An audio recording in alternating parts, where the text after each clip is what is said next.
All right. I am very excited to introduce our next guest, of which many of you may know, Dayna Johnson. So here's Dayna's. This is the first sentence of Dayna's bio, which I love. Dayna Johnson loves her work, and that is definitely a good thing, right? Everybody, when you come in and you love what you do, so I think we're definitely into a treat, for a treat. So during her career, managing an amazing dental practice on the beautiful Whidbey Island in Washington State. So for any of you out there in the West Coast, it certainly is super beautiful.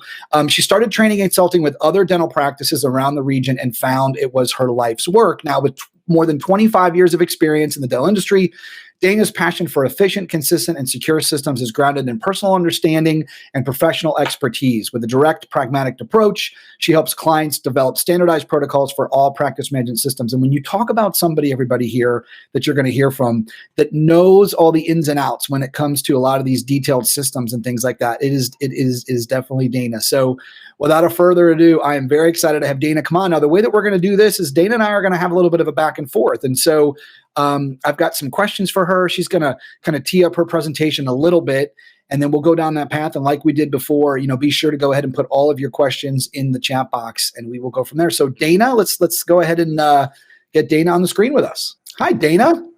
Hey, John. How are you? I'm wonderful. How are you doing today?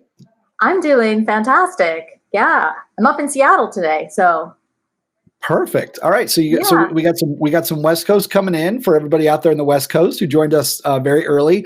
All right. So I know your session today, you're going to talk about touchless check-in and there's this inside and out.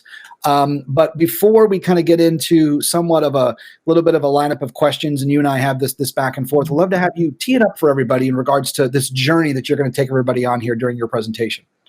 Yeah, thank you so much, Henry Schein, for having me on, and thanks, John, for being our MC. It's fantastic to be here this morning. This is one of my favorite topics, and gosh, I've been talking about this topic for many years, but especially over the past 8 months, 9 months or so. And you just all heard this amazing presentation by Doug. He gave all of you so much great information about the 3 key ingredients to, improving your online visibility. And so I hope that you all take that to heart. Now, what I'm here to take you on this journey is, I want to kind of tee up our conversation with, once your patient reaches your website, then we have to create this emotional connection with our patients. We have to keep them on our website. And so, in this first piece of us talking, I want you to put yourself in the patient's shoes. I want you to think like a patient, because we're all online more than we've ever been before in our lifetime. Like Doug said, the online search has just skyrocketed. And, that's what we're seeing right now. We're seeing that we are doing online school. Our kids are doing online school right now. And, we're doing these, virtual happy hours with our friends and virtual Thanksgivings with our friends and family. And we're all working from home. I'm here in my daughter's apartment, during this webinar. And so we're all working from home. And so online presence is so important. And so where I want to start is, once your patients reach your website, now let's give them a website that's easy to navigate, that gives them the tools that they need to connect with their provider, and gives your team a seamless workflow once your patients start to interact with your website. Yeah, and it's interesting how you kind of teed that off, because the very first thing that I wanted to ask you is that we're living in a world, as you know now, Dayna, and it's interesting. You're out in Seattle today, so I was like thinking of Amazon, right? So many of these larger technology companies have really created this expectation, right, when it comes to customers and patients, in regards to if they utilize those tools and those technologies to do what they do on the consumer side, that is transitioning over, as you mentioned, into the patient experience. And so there becomes this expectation of, if I am going to be online, are you going to provide me a way to digitally connect? And I think, as you mentioned, especially in the world we live in now, we talked about contactless, check-ins and all like that. It's not only is it the maybe the concerns of the pandemic or what we're all dealing with right now, but it also is efficiency, right? It's also them wanting to be able to connect quickly and do what they do with other companies and that they work with. Absolutely. Yeah. And so, if we kind of start off in this 20-minute journey that we're going to be on this morning, then, once patients hit your website, now this is your opportunity to, like I said, create an emotional connection with your patients, because what patients want is they want more, they want more conversation. They want more interaction with their provider. If you think about yourself as a patient, you're connecting with your healthcare provider, through like an online portal. I know, I manage all of my daughter's healthcare, and, UW Medicine has a fantastic portal. And so patients, as a patient, as a consumer, I appreciate the fact that I can, log into the online portal. I can secure message my daughter's provider, or my own provider. I have my own providers in Colorado where I connect with my provider. I can secure message my provider, ask questions. I can read all of my care summaries, and we can do the same thing in dentistry, because patients want to connect with their provider, and they want processes that are super easy to navigate. And so when we think about our website, once patients hit our website, then now we have to direct them to where we want them to go. And, once we have created that emotional connection, now we've connected with them. Now they're going to buy something, right? We want them to become a new patient. We want them to fill out their new patient forms. We want them to schedule an appointment. And so we need to create those streamlined processes on our website. And so there's ways that we can really spell it out very easily for our patients. When a new patient hits your website, now we need to direct them to, filling out their new patient forms. Or if it's an existing patient and we've directed them to our website, they might need to fill out that COVID screening form before they even walk in the door. And so directing them to where we want them to go. I was working with a doctor up in the Seattle area a couple months ago, and he's really wanting to grow his brand new practice. He just bought this practice, right before COVID, and he's wanting to grow his practice. And so he was having me check out his website. We're integrating some online forms, and the only way that patients could reach him was the phone number was at the top of the website. And I'm like, well, let's put an online booking button right at the top of your website so patients can actually book an appointment right online. And so we may have to make it really easy, and we have to spell it out. Sometimes when I'm speaking, I say sometimes we have to spell things out in crayon for people and really direct them where we want them to go. And we create those efficiencies not only for our patients, but now for the team, because when we create those efficiencies with our website, then we also create these streamlined processes for our team, which saves our team time, makes them more efficient. And, time is money. Time makes us more profitable. And when we create those efficiencies and those streamlined processes for our team, then we bring in more new patients and our practice is more profitable. Yeah, it's interesting. I was thinking back along those lines to something that Doug said in his presentation, which is, building that, symmetrical, all of this stuff aligning together, right? Because it is a little bit different to think. I love how you teed this up, which is thinking about it from the patient's perspective, right? Is, that they just need to know that they need to go from step 1 to step 2 to step 3. And like you mentioned, they want to do it in an easy way. It's on the practice to be able to kind of think through, how that's going to work. No different as Dayna, that so many practices do a great job clinically, right? I mean, for so many years, the practices have had to figure out, okay, this is when the patient checks in and they're going to go in the operatory, and then the clinical team is going to do what they do. Now we're living in a world, like a lot of you said, where all these these connections need to be made on the technology side. And so I think, like you said, once they figure it out that that's valuable as well, looking at it from the patient's perspective, now we're talking about a practice that is really tying it all together. Exactly. So once we've directed them to where we want them to go, they have now booked an appointment.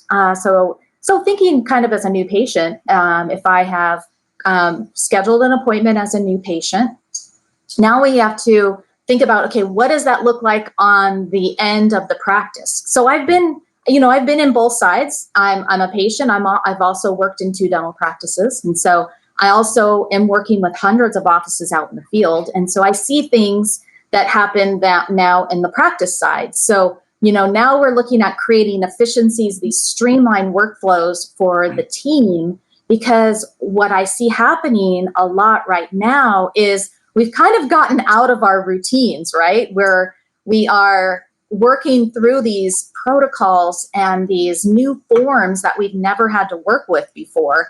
And how do we kind of tie all that together and get back to the systems and the processes that we're used to? And so, as the patients work through our website, filling out forms, scheduling an appointment, messaging the doctor through the secure online portal. Now, what does that look like on the practice side? So what can the practice experience? And I've always been a huge advocate of integrated services. I see a lot of my practices that I'm working with, they're using this solution from this vendor, and they're using this solution from another vendor. And because they think that it's better to kind of piecemeal things together. Well, what happens is when you do that is now you have actually created inefficiencies for your team, because your team is having to, open up this portal and open up this portal, and not everything syncs with Dentrix. And so you've kind of created inefficiencies with your team, which will actually make you less profitable because they're spending more time managing too many different systems. And so I've always been a big fan of integrated solutions, and because it works better and it gives your team, I've been a team member for 25 years, it gives your team a better workflow.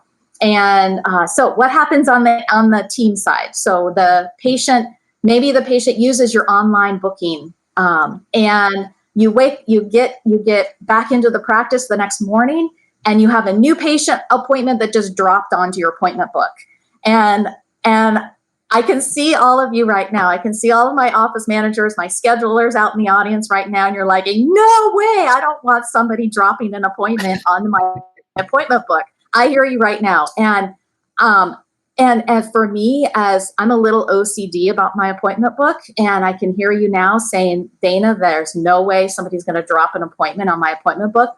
But think about this. If you have it mapped out, if you have your appointment book mapped out in a way where you get to dictate where the new patient appointments go in your appointment book, it's just as if someone, sitting next to you at your front desk is scheduling that new patient. And for me, that would be amazing. I am so jealous of some of the solutions that are available now. So you come in the next morning, you are checking messages, of course, and you're checking your appointment book. You have a new patient appointment that dropped onto your appointment book. Now you get the opportunity to reach out to your patient with a personalized phone call, or maybe they secure messaged you through maybe they already logged into their portal. They've already filled out their new patient forms. Your new patient forms have already come into the new patient. You're able to sync those new patient forms with your software, and you've uploaded the health history. It's already synced into the health history. So your clinical team is ready to go. I mean, if I was in a practice right now and all of that could happen while I was home sleeping at night, I would be so happy. I would be so happy. And these are the types of systems that are available now, and it creates ease for the patient. It's a streamlined workflow for the team. And when it's a streamlined workflow for the team, it's efficient. And now your team has more time to spend on things like following up on patients who have unscheduled treatment, or following up with patients who are not scheduled for their continuing care, or maybe, doing some treatment planning for a consultation that's coming up later this afternoon. So So these types of things are available now. And I sometimes wish I was actually working in a practice right now so I could actually experience them, instead of just watch them happen. Yeah. So question for you, you talked about, and it's real, right? It's real, that feeling of a practice coming in as they start to implement some of these really cool technologies, and then all of a sudden patients just show up on their schedule. And that feeling of, doing what you always did to what is available now, but going through that real feeling of losing control of your book. Can you talk to the practices, Dayna, that make that decision? They get over that hump, they open themselves up, they see the value of it. Can you just share with everybody, maybe from your experience, what happens with for those people that are able to kind of open it up and see the value of the technology? What is that transition like, especially in the first 30 days, right? Because that's the hardest time, it feels like, when they have to make that shift to some of these newer technologies and what they go through, which is a real feeling. Yeah, I think, over my career, growing and learning, I have become comfortable with getting uncomfortable. And I think that when you are uncomfortable, you are learning and you are growing. And that's what we have to do in the dental industry. Is our technologies, our materials, our communication skills are always growing and learn and getting better and better. And so we are constantly in this learning state of mind. And if you are in that state of mind, then this is fun for you.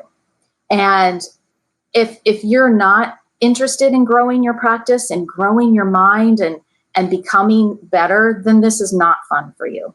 And so, when I see the people that are really thriving with things like online booking, those are the practices that are growing. Those are the practices that are thriving during this time.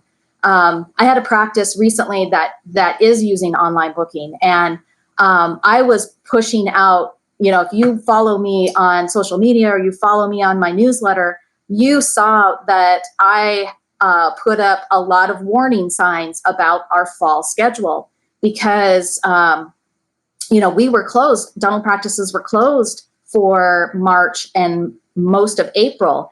And so those patients did not book their 4 and 6 month recare visits. And so many practices were open, had all this open time in their schedule in the fall. And so I was really pushing out these warning signs about make sure that you are working your continuing care and these reports and getting patients back in your schedule because your fall schedule is empty. And the practice that I was working with that was using online booking, they didn't have an open schedule because they were able to drive traffic through their website, through their online booking system, and they didn't have an open schedule. And so the practices that utilize these new technologies, even when it's uncomfortable during those first 30 days, they're the ones that are really doing well and finding that patients love it.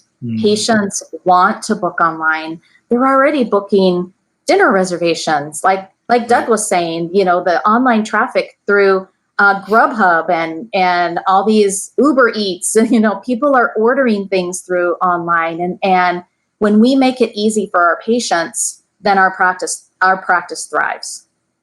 Absolutely. All right. So I'd love to, I know you got a couple of things that we want to touch on. Number one, is in regards to texting. We know email is what it's been for so long. Texting just feels like that space, right, where there is a bit of privacy, right, where people are apt to respond pretty quickly and go there. And then after you touch on that, would love to have you talk about the other side of it, which is not always the easiest thing to deal with, but it's the collecting of money, right, from patients. I mean, not always an easy thing on the AR side, but there are, things in place and solutions like you've touched on that you can kind of educate on kind of what you're seeing and how those two things kind of play into this patient experience that you're talking about. Absolutely. Yeah.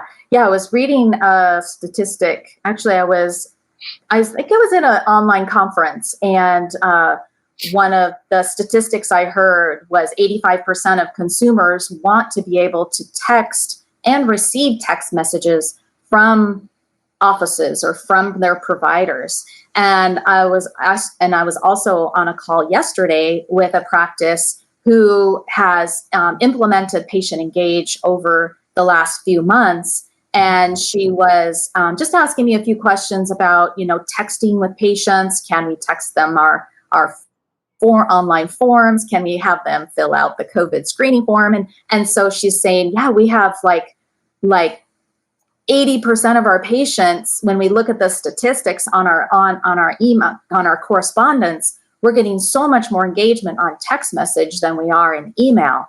And, so that's where our patients are living. We're living in a text message world. And so that's definitely increasing. And, with Patient Engage, you can two-way text right from the computer screen. So, your team can be working, we're multitaskers at the front desk. We love to have multiple things going at the same time, and we can be texting with a patient, and we can be, scheduling an appointment, kind of at the same time if you're a super multitasker. So that's definitely, one of those things that has really improved the efficiencies of the front desk, and also helped your patients stay more engaged with the practice. Yeah, it's also like you mentioned. I mean, let's face it. I mean, everybody is busier, or it seems like we're busier than we used to. And so that friendly reminder, I mean, I know I appreciate it. You talked about us being, customers as if you work in a dental practice, like we're all patients in some form or fashion. And so there is that level of just feeling, people reminding you if it's done in a professional way. It's just a nice thing. Everybody gets busy, and when I think through getting those reminders, it's very, very nice. And especially like you said, when you can tie that all together, you touched on it earlier, like the forms and that whole experience is all connected, which I think is a common theme that I know you wanted to stress today.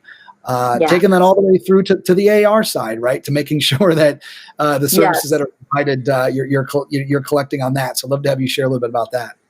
Absolutely. So, we've had this journey of the patient navigating through your website, booking online. They've filled out their forms. They've come in for their appointment. You've already sent them the virtual check-in link, and so that that they're sitting in your parking lot, or they're at their appointment. And now they've come in to have their appointment, and now they're checking out. And so at the checkout, this is where we've now had to make some changes with our checkout process. So a lot of offices have, plexiglass up on their front desk. Or I had a doctor call me a few months ago. I had one of my clients reach out to me, because what they were doing was they would have the patient, they would check out.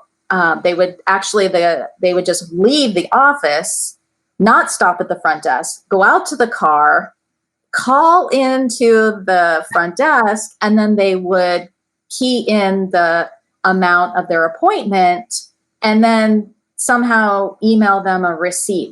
And he's like, this is just not working. And I'm like, that sounds terrible, And I'm like, so tell me a little bit about why are you doing it that way? And he's like, well, I thought that that's what we had to do. And I'm like, why don't you just ask your patients how they feel, what their comfort level is? And, so I have a really good friend who works in the merchant services field. And what she told me, this statistic about if you key in your credit card information, and I know we want to do this touchless process, but if you key in the credit card, it's costing your office between 0.30% to 1.0% more when you key in the credit card. So what does that mean? What that means, if you're doing $100,000 a month in credit card sales, that's costing you $300 to $1,000 per month in extra fees if you're keying in the credit card, instead of using something like an integrated solution, like putting credit cards on file, or sending an e-statement right to the patient's mobile phone, and they click on the pay my bill now feature. So if we're using a feature, a credit card solution that's more integrated than keying in the patient's card number, it's going to be more efficient for the patient. And it's also going to be cost effective for the practice. And, so when I was working in a practice, we were using, back in the day, it was Dentrix. It was PowerPay, called PowerPay. And we did a lot of ortho in my practice. I put credit cards on file a lot. And so we would just run credit cards through automatically. Patients signed a consent form. And so now with Dentrix Pay, it's so tightly integrated with your patient ledger that anybody on the practice can run a payment through. So if your front desk is busy and you need to have someone else on the team run the payment through, anybody can key in, or you don't even have to key it in. All you have to do is click on the payment. You run the payment through with that saved credit card. And then, there is not these keyed in credit card fees that you're going to get attacked with. And I've also heard that Visa is actually going to be doing another increase next year of keyed in credit cards. So having an integrated solution where you have saved credit cards on file and it posts directly to the ledger, anybody on the team can run a card through. And it makes it so much easier. This touchless payment entry gets patients, out the door really, really effectively. And you collect on the day of service. Got some good nuggets there, Dayna. I tell you, I'm sure you could probably talk about this for another couple of hours, which is amazing. And I have to say, the chat has just been super active, and I want to make sure before we wrap that you're able to answer a couple questions for people. Before I'm going to go and I'm going to actually look through some of these questions. Any last thoughts? You kind of put a bow around everything that you talked about. I know, integration and all these things. Most importantly, looking at it from the patient's perspective. But I'd love to have you just kind of, give your last thoughts, and I'm going to grab some questions for us. Yeah. So I think, just in closing, I've kind of, we've just had this great conversation, and I appreciate talking about all these great concepts and integrated solutions. I just want everybody to know on January 21st, Andrea Gallimore and I are going to be doing a more detailed webinar on all of this patient journey and the seamless workflow with the team on January 21st. So I want to make sure that people keep an eye out in your inbox for that. Maybe they could even put that in the chat or something that I don't know if the link is ready yet, but January 21st, we're going to do a more in-depth webinar. We're going to get really deep into the weeds. We're going to have more slides so you can see more about what we're talking about. And also remember to everybody that I did author a ebook about this topic, so you can download my free ebook as well. So you get a lot more information from there as well. Awesome. All right, we got some great questions. So here's the first one. Do you recommend all appointments to be booked online, or just hygiene? I think restorative will be difficult due to the determination of time allotment for restorative appointment, things like that. So great question. Agree. Completely agree. 100%. New patients for sure. Because you can use the Dentrix Perfect Day scheduling feature for new patients, and hygiene, yes, because you can map out your schedule, and it looks to see what the openings are. I do not recommend it for restorative. Excellent. Okay, so here's one. How does online booking work for fee-for-service offices that are out of network? I don't know why there would be a difference. You're a dental practice, whether or not you are in network with insurance plans or fee for service. I think I recommend online booking for new patients and recare for sure. Okay. Here's a great one. What is the best way to determine what the new patient appointment time should be so that I can set up online booking for new patients? Absolutely. So I love online booking for new patients because you can use the Dentrix Perfect Day scheduling. So it will find those blocks that you have reserved for your new patients. The amount of time that you schedule for a new patient is definitely a personal choice for the practice. Now, my recommendation, my If I put my consultant hat on, I always like the new patient appointment to be a diagnostic and information and gathering appointment, a discovery appointment, where there's no hygiene, no cleaning or no professional cleaning in the appointment. I like it to be a appointment with, the doctor or the hygienist, gathering information. I see it usually about an hour and a half for this first visit.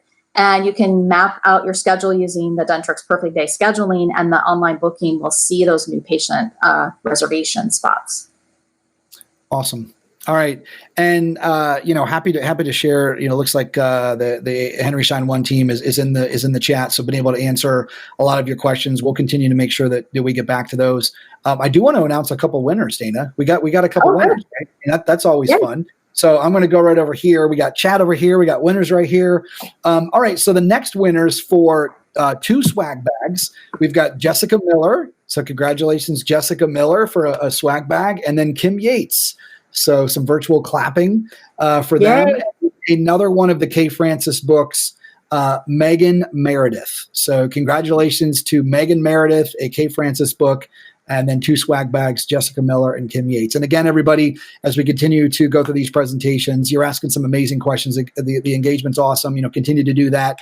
HS1 team is out there looking for some prize winners. And I'll also note, kind of like what we talked about with Doug, the HS1 team is putting a link in the chat right now that if you have any particular questions, or you're interested in some of the different solutions that tie in with what Dayna was talking about, be sure to go ahead and click on that link, and you can request more information with the team there. And then the resource center we mentioned below, the video box, a lot of great information, ebooks, a lot of these resources that Dayna talked about. I think we were kind of going through, Henry Schein One, Demand Force, Dentrix, Patient Engage, for some of the awesome content that's related to a lot of your topics. But Dayna, as always, super knowledgeable, and everybody out there really appreciate you coming on and sharing your insight. And we're all happy that you love your work, because that's a good thing.